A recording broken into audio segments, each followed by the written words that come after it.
Welcome to another session of Gyan Darshan from the Sociology faculty, and today we will talk about colonial view of India.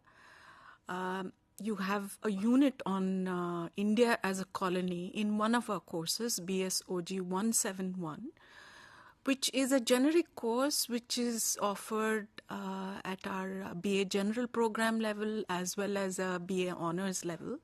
So it's a very useful course even for many students who are from the social science background or any other students who have taken this generic course. It's an introductory course which allows you to look at India and in its various institutions and so on and so forth.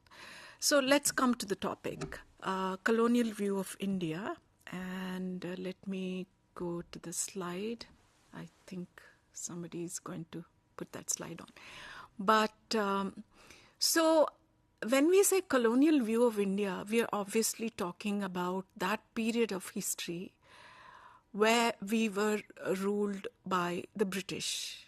The British had occupied India as a colony. But much before that, we had many Europeans who came to India, mostly in search of trade routes and, continuing trade. In our ancient history, if you look in our ancient past, we find that the Romans had been coming to India to trade in South India.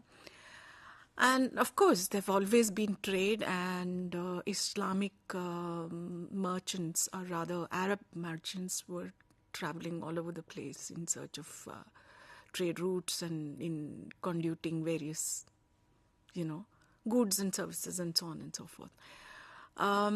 So explorations have always been part of history, but they become more pronounced in the 14th, 15th, 16th century, 1500s onwards. And all of you are familiar with the very famous expedition that was taken by Columbus. Can we have the slide, please? Is it possible to... I don't seem to get the slide here. Yes. So 15th century Europeans wanted to find sea routes to the east. And the reasons were because the east held many promises, mostly expensive goods. Silk and spice. So the spice trade was very, very important exploration because spice was one of the most expensive things to be gotten. So there were many expeditions which were taken, and of course Columbus set out to discover a route to India, but he instead landed in America, which we all know about. But here is a picture of him about to set sail on his expedition. But many others also took on similar such expeditions. The Dutch, the Portuguese, the French and the English set up various trading posts in India in the 17th century. In fact, the Portuguese were the first to arrive, Vasco da Gama. And what made it easier for them is the Mughal Empire was on the decline, and many of the states also were warring between each other and were crumbling away. So the British could establish their, kind of control. What started out as a trade eventually became sort of a political struggle, because, these struggles between various European, nations also resulted in trying to get a hold of the land of India. So it became a political struggle. Thus, the commercial rivalry among the European powers resulted in political rivalry. And this not only brought them into conflict with each other, but with Indian rulers too. Ultimately, the British succeeded in establishing their rule in India. So this is something that you all are familiar with. I don't have to go into details. And the coming of the British in many ways changed the way the political system unfolded in India, the administrative system, the rules and regulations which we still are governed by. So many changes have happened. One of the things that was undertaken by the British when they came to India was trying to understand the culture of India, basically, the society and culture of India. And with that in mind, they embarked on a series of activities. Basically, understanding the culture and society of India was very important for the British so that they could better govern, or rather control, India for their own benefit. And as you know, colonialism is a sort of a system which is extractive. It is not for the benefit of the natives. It was meant to extract the wealth out of the country, so that in the context of the British, it was also the time when the Industrial Revolution had happened in England, and a lot of things that went out of India actually fueled the Industrial Revolution and continued to keep it going, whether it was, including sometimes large-scale goods and actual wealth. So that being the main agenda of the British in India, which is colonialism, which is unlike, other powers which came to India. The Mughals came too as foreigners, but they ended up staying back in India, ruled India, became part of the cultural landscape of India. But the British were very clear that this was not to be their native, it was not eventually going to be their place of residence. It was meant to be, the ones who stayed back might have stayed back, but it was eventually going to be a colony where you extract the wealth and the richnesses out of it. So that being this thing, the entire project was to understand the culture and society of India. Now, around this time, a lot of initiative was taken by the British Empire. We're talking about, when we say the empire, we're talking about the East India Company was dissolved in 1858, and India came directly under the rule of the British Crown.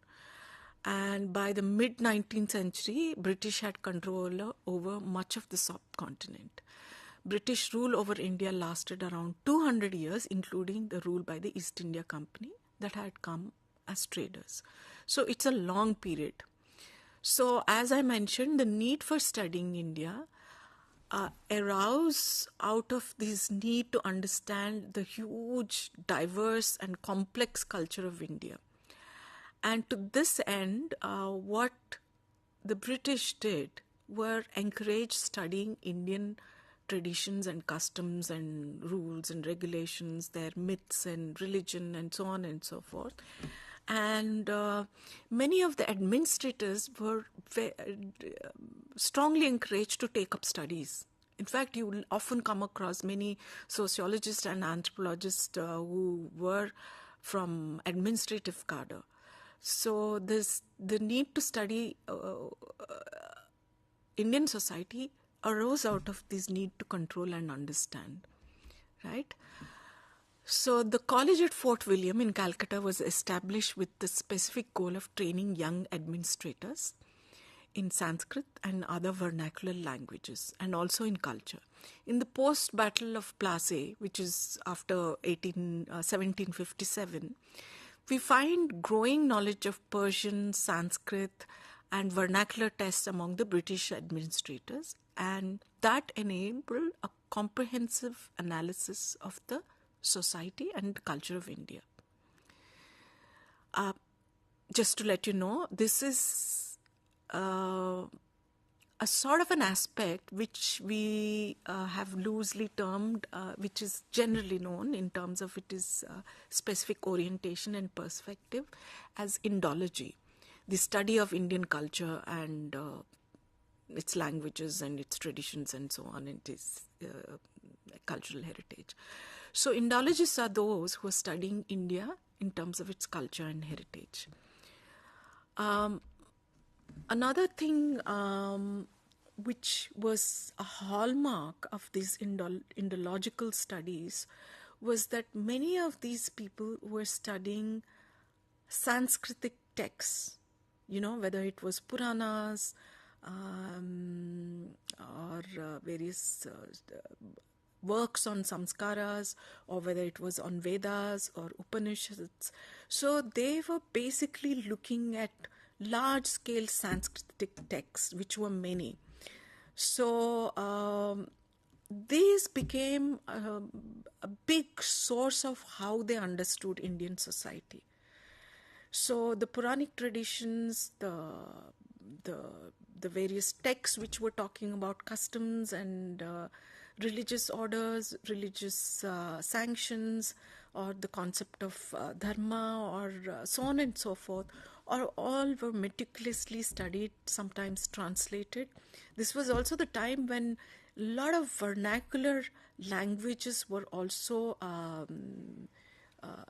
honed by the administrator. In fact, some dictionaries came around this time by the British administrators who have, compiled a whole linguistic compositions and linguistic curation of the various languages in India. In fact, I vaguely remember that the first Telugu dictionary was attempted by a British administrator, by Mr. Some Brown, and there were many such attempts. So there were linguists who also had the ability to go into the depths of some of these texts and draw their inferences from that. Now, these inferences are very interesting because these assumptions that the Indologists made continue to inform various thinking even today.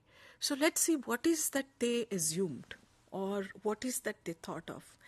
See, first thing is these Sanskritic traditions belong to a higher civilization, in the sense when we talk about Sanskrit itself as a language, it was not prevalent among the common people.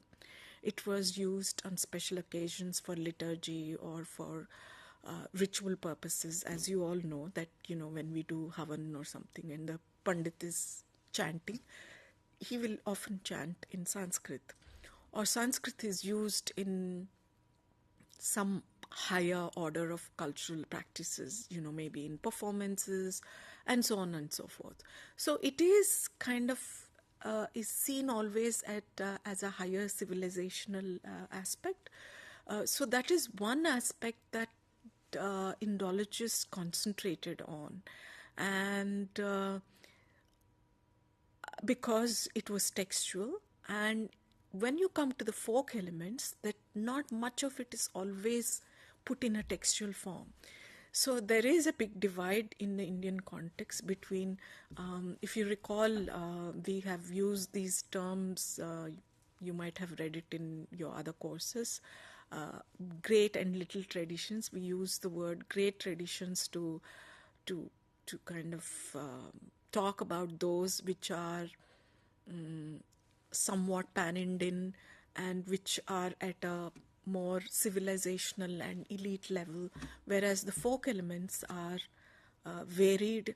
Sometimes they're very specific to regions and specific contexts and so on. So what the Indologists were actually doing were looking at some of these texts, mostly in the elite language of Sanskrit, while they were also trying to understand the vernacular. It was essentially these texts which became the basis. And on the basis of this, they often argued that India has a civilizational base, and that civilization is cuts across various regional and geographical differences as well. Take, for example, our epics, both Mahabharata and Ramayana, which in fact are one of those, whatever they may be variations, the central themes and narratives more or less are predominantly available. And the folk culture also perhaps sometimes modulates it. Now, we don't know whether the folk seeps into the elite culture or the Sanskritic culture, or the Sanskritic culture seeps into the elite one, though there have been many studies on that. But the fact remains that there are elements which connect many parts of India through these epics and through these large texts that we call the Sanskritic texts. So one of the things that the Indologists felt were India has a civilizational basis, and that there is a strong sense of the unity which comes from these traditions, which are the Hinduic traditions. So this was one assumptions they made. In addition, the Indologists also believed that India had a glorious past, and the only way one may be able to understand this glorious past is to go back to the sacred books that were written during the ancient times. Both the philosophical and the cultural traditions of India are rooted in these texts, is what they believed. These ancient books reveal the real ideas of the Indian culture and society. And they believe that one must understand these books to chart out the future developments of India. And they also believe that many of the Indologists believe that institutions have to be set up to understand these texts, and subsequently you'll find that many Indological aspects have, you find resonances of these Indological viewpoints, including one such notion which looks at Indian society as rather fixed and static. It feels that some of these Indian society is governed by some of these fundamental philosophical ideas or cultural traditions with very little variation, let alone historical changes over time. So you can find that there is an acceptance of this authority of these texts and a certain prescriptive behavior rather than the actual behavior. So, for instance, take for example the idea of purity and pollution. I'll come to that more later. Take for example, when Dumont, for instance, talks about purity and pollution, Dumont is a sociologist, a French anthropologist who studied Indian culture and most in depth the caste system. So he believes that the ideological framework which governs caste system is the idea of purity and pollution. And he divides the caste system into varnas of Brahmins, Kshatriyas, Vaishyas, and the Shudras, and of course the outcasts. But it is a very a framework, when you actually examine on the ground, has a lot of variations. So often in rural areas or even in our everyday life, we don't necessarily go by these ideological frameworks of these categorization of castes, but we go by the concept of jati, for instance. And some of these rules change. In some situations, you can accept something from somebody, but you cannot accept something else. And when you go to a neighboring village, the same rule actually changes. So as you can see, these texts give you an idea of what it might be in terms of a large philosophical or ideological structures, but in reality it is not so. So we find that basing some of the ideas about India on the basis of these Sanskritic texts led to us a view of India which often tend to see it in terms of a contrast to the West.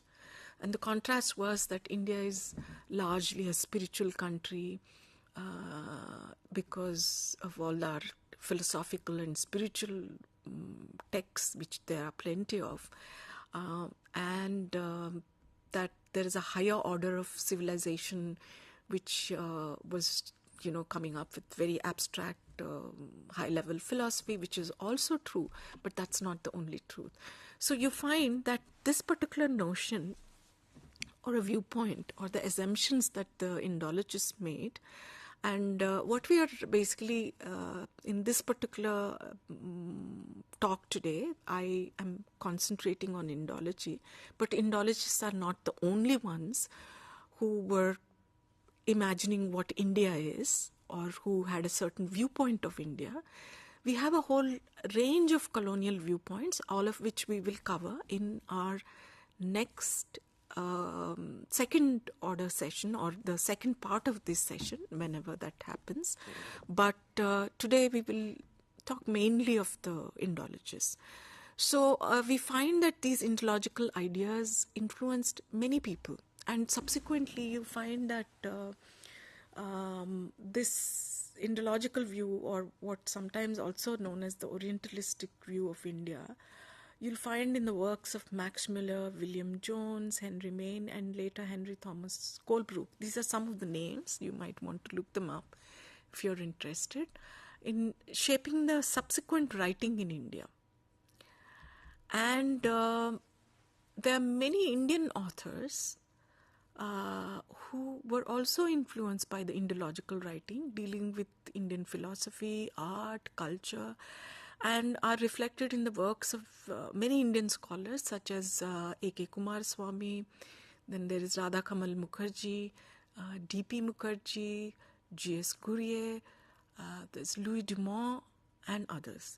Even within sociology, many of the founding fathers of Indian sociology were greatly influenced by Indology, like B.N. Seal, C.V. Ketkar, B.K. Sarkar, and of course, some of you are very familiar with G.S. Gurye's work on many aspects of India, but including his work on tribes and caste and so on. And of course, one of the most famous of the sociologists or anthropologists, Louis Dumont. So there are others like Iravati Karve, K.M. Kapadia, both of whose work look to many of the texts. Iravati Karve, in fact, refers to Mahabharata and some of the epics, even when she's talking about her kinship structures and so on and so forth. So it is quite obvious that Indological view of India, or the Orientalist view, as is an additional viewpoint. I will not touch what exactly is Orientalism today, but it's closely related to the idea that it is based on Indological work which views the East as distinct from the West, to put it briefly. So both the Indological work had a distinct a viewpoint of India, and just to give you a sort of a peep into what that could be, let's look at Dumont's work, for instance. The Homo Hierarchicus. Louis Dumont is a French sociologist whose work, Homo Hierarchicus, is a very famous one, and it becomes a sort of a benchmark work in which we try to understand Indian caste system. Even those critics who reject Louis Dumont always refer to him because he becomes the basis in which we start to try and understand. Now, Dumont's Indological bias, if one were to say, is quite apparent in this work of his, which is called the Homo Hierarchicus. And it is based on the fixed view of four Varna theory of caste, which sees it as an all-inclusive category. And therefore, Indian society is basically based on the principle of hierarchy, where everyone is ranked on the basis of their birth, which is true, but in reality, the hierarchy is very graded and is extremely contextual, and the angle of power is somehow missed in this exposition that Dumont gives. So when we actually start to look at the power angle, then we realize that even though you may not be high on the Varna category in terms of the ritual hierarchy, you may be still very powerful in say in the local scenario, whether it is in terms of politics or in terms of the land you own or it in the kind of power that you wield. If you recall, M.N. Srinivas has done his work in South India, and where he brought this angle, as well as Andre Pate and so on, and they talk about dominant caste. And now, of course, in the present contemporary context, we see how caste positions keep fluctuating, and they don't necessarily always correspond with the ritual hierarchy that Dumont was talking about. He also assumed that the structure of the caste is the result of the ideology of principle of purity and pollution, and I referred to this aspect earlier, and I said it is not fixed and that it is so dynamic that it's very difficult to really pinpoint caste, these kind of notions that Dumont had given. So in some ways, we can say that this particular notion of Dumont is highly problematic because it takes a very limited, static view of caste system. And you could say that in many ways, this was at the result of, these early explorations or scholarship that came out of colonialism, and which was not all of them are colonists. So, for instance, but it is a result of the attempt to understand India through these texts. And Professor Desai, in fact, critiqued this, saying that real studies need to be done. So I think today we will stop here and we will continue this discussion on colonial view of India with more details, where we will talk about how the administrators looked at India as well as the missionaries, which we will do in our next talk on colonial view of India, part 2. Thank you so much.